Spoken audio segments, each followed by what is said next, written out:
সাঁকো থেকে জলে পড়ে গিয়ে মর্মান্তিকভাবে মৃত্যু হলো এক যুবকের। মৃতের নাম প্রবীর মালিক, বয়স 30 বছর, বাড়ি আরামবাগের প্রতাপনগর বালিডাঙ্গায়। বাড়িতে মা, বাবা, স্ত্রী ছাড়াও 2 সন্তান রয়েছে। জানা গেছে কিছুদিন ধরেই তিনি অসুস্থ ছিলেন। শনিবার রাতে তিনি বাড়ি থেকে বেরিয়েছিলেন, তারপর তার আর কোনো খোঁজ পাওয়া যায়নি। রাতে পরিবারের লোক বিভিন্ন জায়গায় খোঁজাখুঁজি করেছিলেন। এরপর সকালে খোঁজাখুঁজির সময় তাকে স্থানীয় কানা দ্বারকেশ্বর নদের জলে পড়ে থাকতে দেখেন। সঙ্গে সঙ্গে খবর দেওয়া হয় আরামবাগ থানায়। পুলিশ পৌঁছে মৃতদেহটি উদ্ধার করে ময়নাতদন্তের জন্য আরামবাগ মেডিকেল কলেজ হাসপাতালে পাঠায়। প্রাথমিক অনুমান, সাঁকো থেকে পড়ে গিয়ে জলে ডুবে তার মৃত্যু হয়েছে। শরীর অসুস্থ ছিল আর সকালের দিকে বেরিয়েছিল একটু বেড়ানোর জন্য।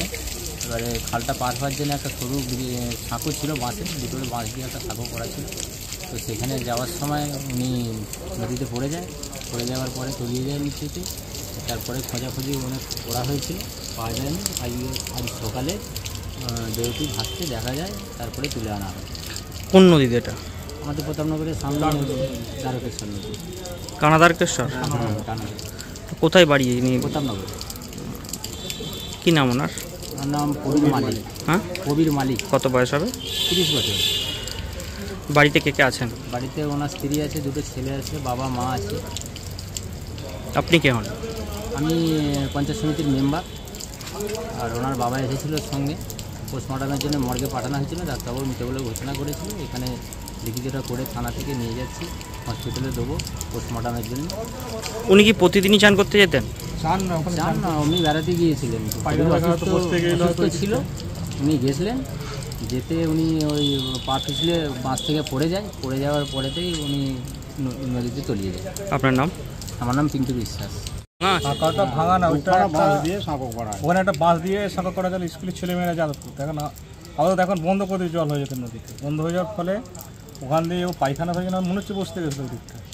এবার ওখানটা এখন লোকজন চলাচল করে না। সেইভাবে যেতে যেয়ে হয়তো কোনোরকম পড়েই যায় বা এইবার কিছু হয়ে এইভাবে হয়েছে, পড়ে গেছে বা শরীরটা খুব অসুস্থ, মতে রক্ত জন্মাতো কম, তো সাদা এমনি, সেই জন্য হয়তো এরকম পড়ে গেছে, দুর্বল হয়েছে। আর ওই দিকটা যাতায়াত করা হয়নি।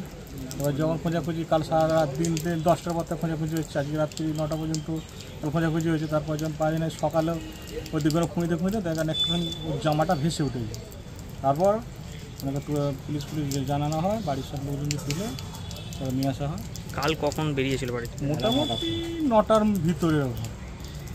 উনি কি করতেন এমনি? চাষবাসের কাজ। ওই জায়গাটা কোন জায়গা বলা যাবে? যেখানটা প্রতাপনগরই। এখন ওখানটা হচ্ছে তোমার কি বলবো, ওখানটা আমাদের ওখানটা হচ্ছে ঘোষপাড়া, পূর্ব ঘোষপাড়া ওখানটা। আর যিনি মারা গেছেন ওনারা কি এই একই জায়গায় বাড়ি, ঘোষপাড়াতেই বাড়ি? হ্যাঁ না, ওর একটু সাইডে, আমাদের একটু প্রতাপনগর বালিডাঙ্গায় বাড়ি।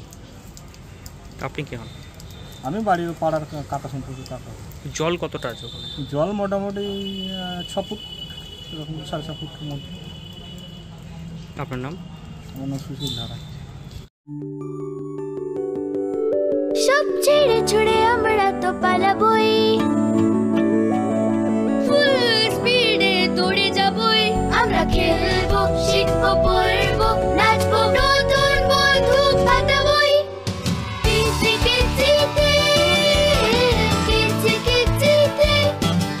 বাচ্চাদের কিডজি থেকে দূরে রাখা অসম্ভব। কিডজি, ইন্ডিয়ার ফেভারিট প্রি স্কুল।